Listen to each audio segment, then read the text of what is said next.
Voters in the city of Warren will elect a new city clerk. Hello, I'm Charlie Langton, and tonight, TV Warren is proud to present the debate for Warren City Clerk.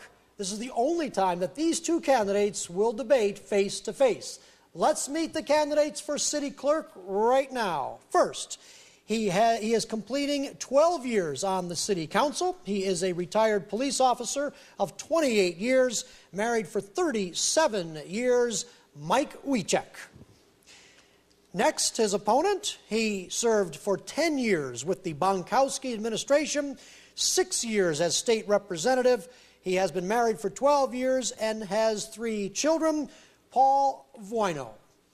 Now, let's meet the panelists who will be asking the questions tonight. First, Brian Lowers from the Warren Weekly, Amber Hunt from the Detroit Free Press, and Rob Davidek, the news director from WWJ News Radio 950. Tonight's debate will be divided into 3 parts. The candidates will get an opening statement and then question and answers from the panelists, followed by a closing statement. Candidates do not know the questions nor the topic areas for tonight's debate. Lots were drawn prior to the start of the debate, and Paul Voino will give the first opening statement. Paul? Thank you, Charlie. I want to thank TV Warren for organizing this event, and to my opponent, best wishes. And to our viewers at home, all of us know that the city of Warren will be facing its most dramatic change in local government due to term limits. I would like to take this opportunity to ask for your support to be your new Warren City Clerk. I believe my 10 years of experience with the city of Warren and 6 years as state representative is the right combination of experience that's needed in order to administer the duties of this position. The recent events this past spring regarding candidate eligibility for office demonstrates the importance of this elected position. That's why I've developed a plan of action and service. And it begins by first verifying the eligibility requirements of all candidates that file for office in future elections. In addition, an ethics pledge that requests that all candidates voluntarily disclose any past history of felony arrest or campaign finance violations and fines. This is important in order that you know more about the backgrounds of those who seek to represent you. Polite and efficient service will be our #1 priority. I'll automatically mail absentee ballot applications to all individuals aged 60 years of age or over. We'll protect your identity on all applications, licenses, and forms. I'll incorporate a city clerk newsletter with a special section designated for our registered pet owners. And I'll create an adopt a voter program between seniors and young adults. I'll continue to be an advocate for new ideas, such as our postcard campaign that calls for no absentee ballot voting for everyone here in the state of Michigan. I'll work cooperatively with our new mayor and city council. I guarantee I'll be a clerk who will work with everyone. Thank you, Paul Voino. Next, Mike Wiechek will give his opening statement. Ladies and gentlemen of the city of Warren, I thank you for allowing me to serve you for the past 12 years. I've had the opportunity to do some outstanding things, and I would like to continue to work for the citizens of the city of Warren. Some of the things that have been taken away from us, the EMS and the pool and other matters, need to be returned. I will not limit myself to the charter responsibilities of the clerk's office. I will continue to play a part in the governing of this city. I, too, live here and have now lived here for 40 years. I've raised my family here. I'm a retired police officer, and I hope that we can make this one of the best cities in the metropolitan area to live in. We obviously are suffering some economic woes presently. Hopefully we'll overcome them soon and return back to normalcy. I will do my very best to please you. We will make the clerk's office user-friendly. I will seriously consider lowering the level of the clerk's office from the 2nd floor to the 1st so that it would be more accommodating, especially for our seniors, and we'll do my best to bring some parking closer without having to enter the parking structure. There are some minor changes that have to be made. Obviously, we've over-exaggerated the need for a city hall, and we've overspent.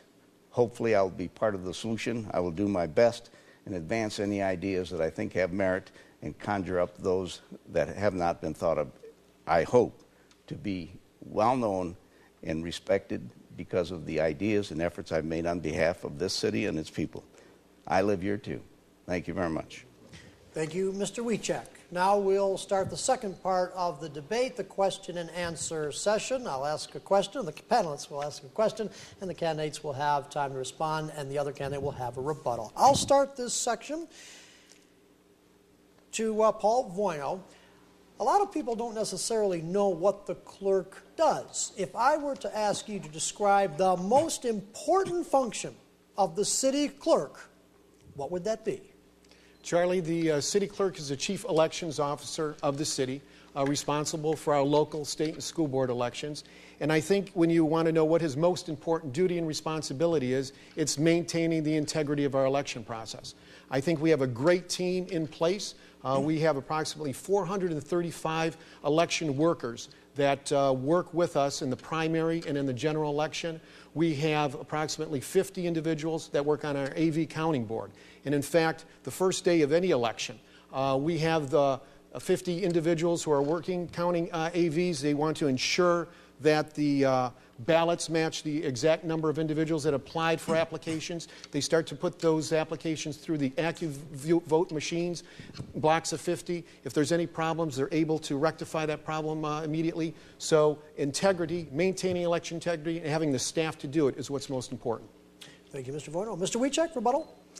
I feel similarly, but unfortunately, we did suffer losses, tax dollars misspent, failure in a part of the clerk's office to determine the qualifications of candidates who had filed. Hopefully that'll never occur again. I will do my best as soon as possible to determine the qualifications of the candidates. But in addition, the counting the ballots in regards to the amount of ballots cast and those sent out, the most important thing we can do is guarantee an honest election and to make absolutely sure that nobody is assisting somebody, as the rumor has it at the senior citizens complexes, boxes provided for convenience, but advised not to seal their ballots so inspections could eliminate errors or give them a new ballot. It gives somebody too many opportunities to fill in some slots that haven't been filled. I will not allow that to continue. I will make sure it isn't happening. Give me a chance, and I will prove to be the most honest and most conscious and conscientious clerk you've ever experienced. All right, thank you. Brian Lowers of the Warren Weekly, please ask Mike Wiechek the next question. Mike, good evening. Do you believe that the city is adequately equipped to handle upcoming elections, including the presidential election at this point, with what you know about it? And what, if anything, would you do as clerk to immediately improve its readiness if you felt to that was the best of warranted? my knowledge, I've not heard anything to the contrary. We are better equipped today than ever before. The computerized counting of ballots is really a step in the right direction and obviously had long been overdue. If you only saw the equipment we had for so many years that I've been here, it was just pathetic. Thank God technology is here and we are taking advantage of it. Will it be better? Are there better or more advances coming?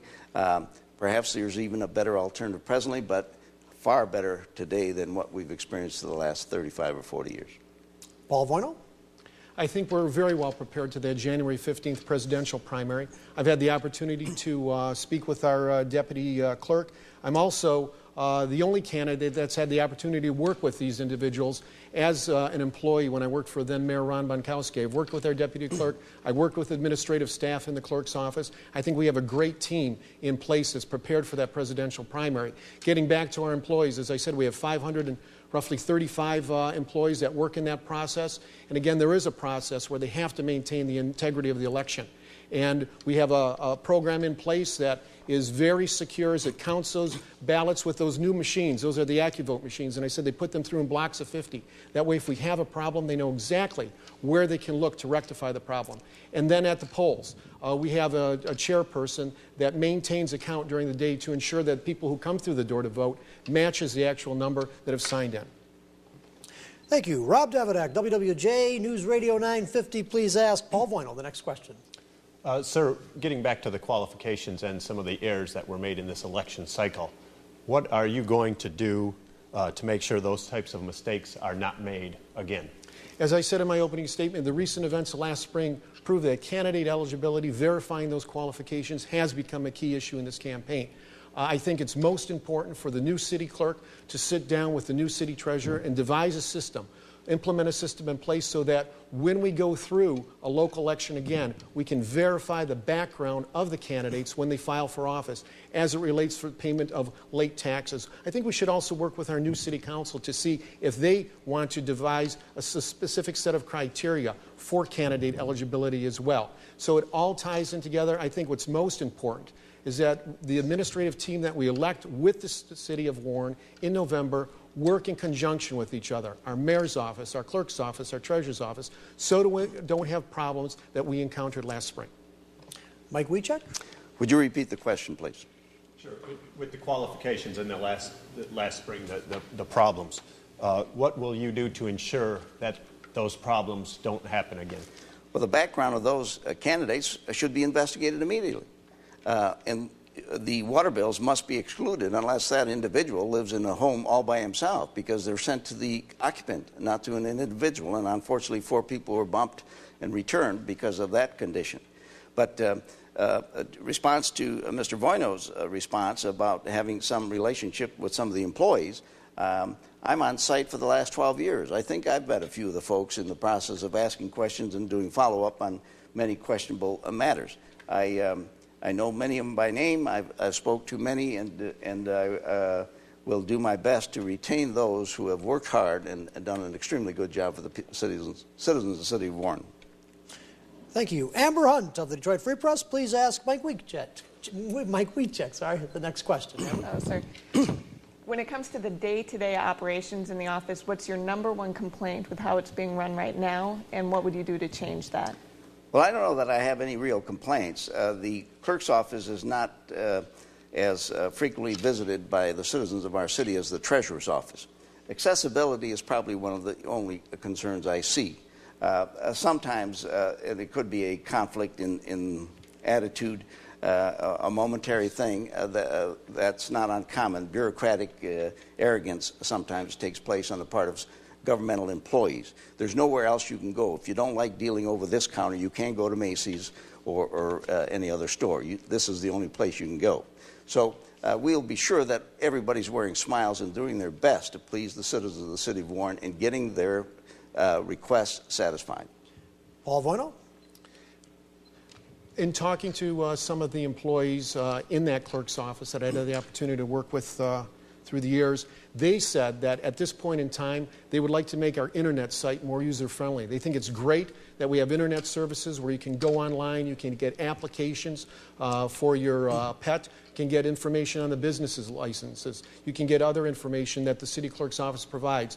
They said that they'd have some ideas as to make it more user-friendly, and I know the internet is rapidly changing, and I'm sure that if we offered several ideas as to what we would like to do in conjunction with the internet, that answer would be different a year or two from now as well.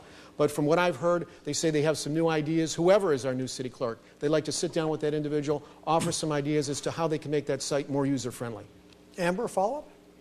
You had mentioned in your opening statement, that you were interested in moving from the 2nd floor to the 1st floor of the office. Why would you do that? How much of an impact do you think that would have? I assume you're addressing me? I am. Yes. Okay. I tend to do what people ask me to do. And when I have a couple of dozen people saying, Mr. Wiechek, it's a little intimidating. Mr. Wiechek, it's not very friendly. It's not easy to get to. We have plenty of space, unfortunately, dedicated to a little coffee or sandwich shop on the 1st floor. Far more square footage than would be required. If we had none available, I would suggest a kiosk. But we've got the atrium space, which has to be somehow replanned. The heat and the costs of maintaining coldness and heat is just tremendous. But seniors or many of our people would like to pull up, as they've been used to for many years, to the city hall, get out of their car, walk in, take care of their business, walk back out and go home.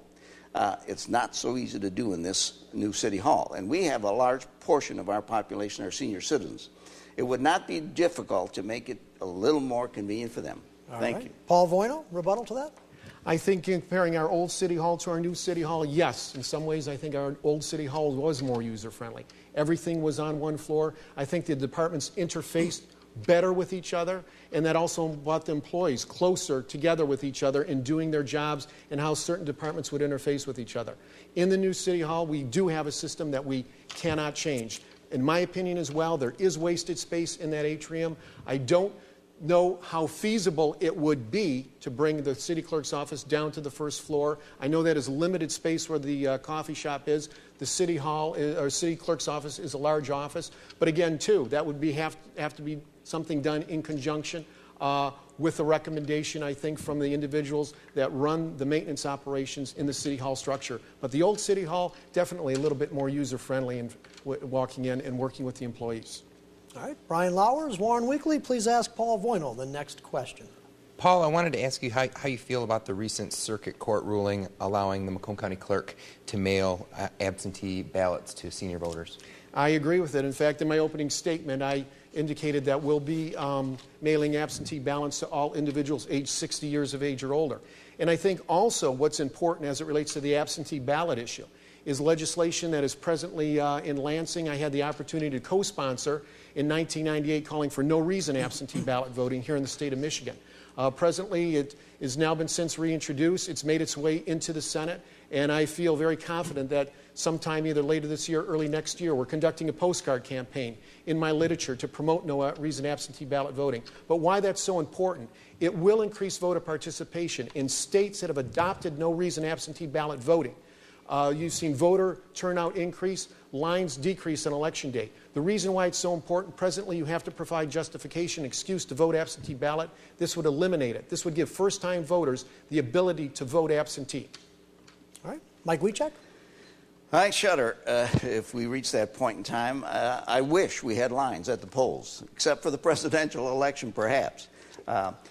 I would try to do my best to use this video or the cable network that we have here in the city of Warren to educate people, to inform them, to encourage them to come to the polls so that they have better recognition of the candidates, what they stand for, what their responsibilities may be, and what they've done in the past. Voter education is an important part of governing, in my estimation, and to have the potential to increase fraud or very serious concerns about the truth of the ballot counts by virtue of this proposal is not something I will easily support. Rob Davidek, please Do I have a ask. rebuttal on that, or? Well, no, we'll move on to another question. You'll get time afterwards. Mike Wiechek gets the next question from Rob Davidek. Rob. Sir, the city clerk's office handles some personal information, and with identity theft being a growing on the increase as we speak, probably, what would you do to ensure that the information that the clerk's office has and receives is protected? Those capabilities are already available almost any place you do business today. Does not reveal the entire Social Security number when they ask you for your identification. So there are many ways to prevent identity theft, and that has to be a serious concern. But we must limit the amount of identity we need under certain circumstances so that that potential is minimized. But having said that, we certainly want to know who the person is, where he lives, how long he's lived in Warren, when he was born. Do we need to know the Social Security number and the driver's license number to allow somebody to vote? I don't think so, you see. So we will determine what is one best way without getting every bit of information about an individual and having that potential available to somebody who is dishonest. It's a concern, a serious concern, has to be addressed. We'll look for solutions. They are seemingly a concern all people have. Thank you. Paul Voinel, rebuttal.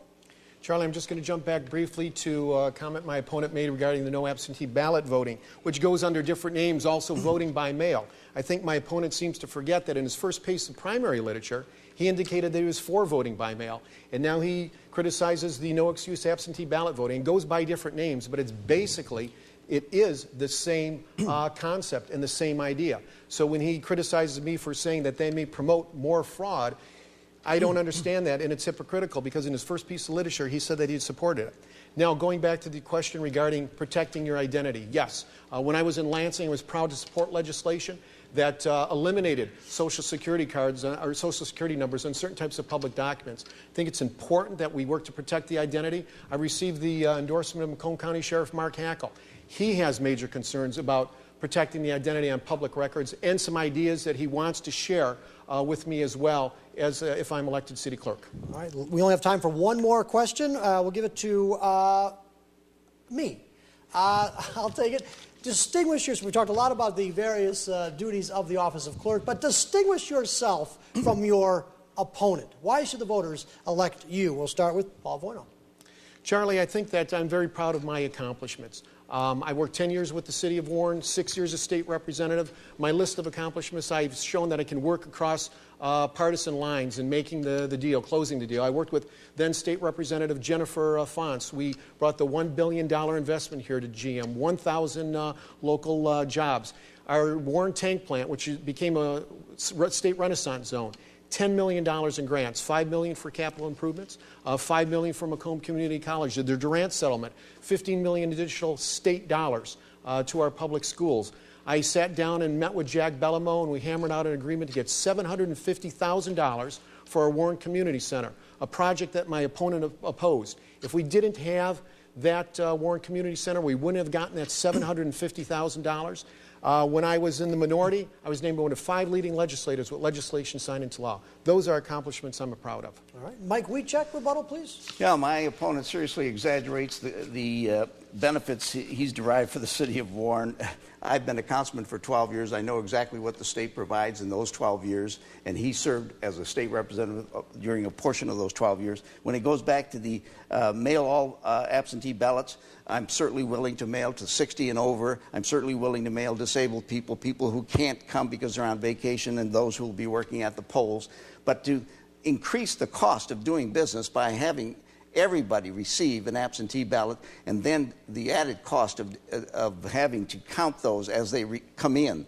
There's a need to have an election day, and people need to sacrifice an hour or two. But let me just go on to say some other things. He takes credit for the $1 billion that General Motors invested. Trust me, folks, that's a private industry investment. None of us had anything to do with the encouraging of that. If you were to believe Mr. Paul Voino, that means they would have located somewhere else. Am I getting too angry? No. Okay. No, but the tank arsenal. Time is there. Let me take credit for the tank arsenal. This administration tried to give it away for $17.8 million. Okay. I stopped it. We got $53 million. My way. Okay, and we will end that portion of the debate. Time for closing arguments, or statements, I should say, not arguments. Paul Voino will give the first closing statement. Mr. Voino. Again, my thanks to TV Warren and all of you involved in this program. And to our viewers at home, in this past half hour, you've been given a snapshot of this campaign. I would again like to take this opportunity to ask for your support to be your new Warren City Clerk. In comparing my opponent to me, you notice that we share some common ground on the issues as well as some differences. I believe what I bring to this office is what's needed, and that's experience, commitment, and trust. Experience, 10 years with the City of Warren and 6 years as state representative, where I worked on legislative reform measures that have already benefited our city clerk's office. Commitment to polite and efficient service, and a commitment to working on new ideas that benefits our election process, such as no reason absentee ballot voting and early election voting here in the state of Michigan. Trust, I'm proud to say that I meet the criteria of the candidate ethics pledge proposed in this campaign. I'll accept no gas mileage and phone allowance, and I'll say no to a city-owned car as clerk. And when you vote in November to create a new administrative team in our city, remember, experience, commitment, and trust in all the races. Because when you do that, you'll build a team that you'll be proud of here in Warren, and a team I hope you choose to make me a part of as your new Warren City Clerk. Thank you. Thank you, Paul Voino. Finally, Mike Wieczek. I will stand on my record. I've saved this city somewhere in the neighborhood of $40 million by stopping this administration from giveaways. I've been effective in dismissing the appointees that have not served us well. I continue to promise to be ethical, to be honest, to work hard, and to do the very best I can for the citizens of the city of Warren. I am one of them. I have been. My family is here. I cannot believe that Mr. Bueno will take credit for $50 million given to the city of Warren when I have served for the last 12 years. During that period of time when he says, and we know the constant declining in state grants, perhaps it's an accumulation of those grants which would have been given to us, Mr. Bueno, whether you were there or not. You cannot take credit for those particular grants that come by in a natural way. We share in gas taxes for road rebuilding and so on. So please be honest and be fair. Don't exaggerate your values. Thank you. And that will conclude the debate. Thank you, candidates. Thank you, panelists. And, of course, thank you, the audience. And, of course, we'd like to thank TV Warren for making this all possible. Remember, vote Tuesday, November 6th, 2007. From all of us here, I'm Charlie Langford. Good night.